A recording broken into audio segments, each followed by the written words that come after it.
चतुष्पदे विशाल नमसा विधेमते दक्षक्षयोश्चमनुरायते विदातलश्यामदवरुद्र प्रणीतौ मानो महान्तमुदमानो अर्भकं मानवक्षन्तमुदमानवोक्षितं मानो वधे वितलं मोदमातरं प्रियामानस्तनुवो रुद्ररेशः मानस्तो वेतनहे मान आयुषिमानो कोषुमानो अश्वेषुरेशः वीरान्मानो रुद्रभावितो वधे भविष्मन्तो नमसा विधेमते आरान्ते भोग्नमुतपूर्णेते वस्तु रक्षा च नो गरिचते कप्रोभ्यदा च नश्यत्म यच्छत्विगर्भाः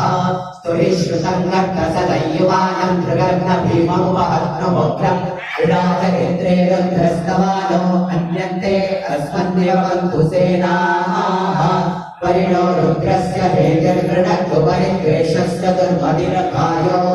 अवस्विरा भगवद्भ्यस्तनुष्वमेढस्तोकाय कलयाय मृडया भेढुष्टम शिवतम शिवो नः सुमना भव परमे वृक्षते अस्तु भगवः यास्ते सहस्रगं हेतयोऽन्यमस्मन्निवन्तु ताः सहस्राणि सहस्रधा बाहुवस्तव हेतयः तासामीशानो भगवः पराचीना शिवास्तिकण्ठादिवरुद्रामुपस्थिताः ये वृक्षेषु सस्मिञ्जनानीलग्रीवानिरोहिताः ये भूतानामधिपतयो विशिखासक्कभर्तिनः ये अन्येषु विविध्यन्ति पात्रेषु विवभोजनाने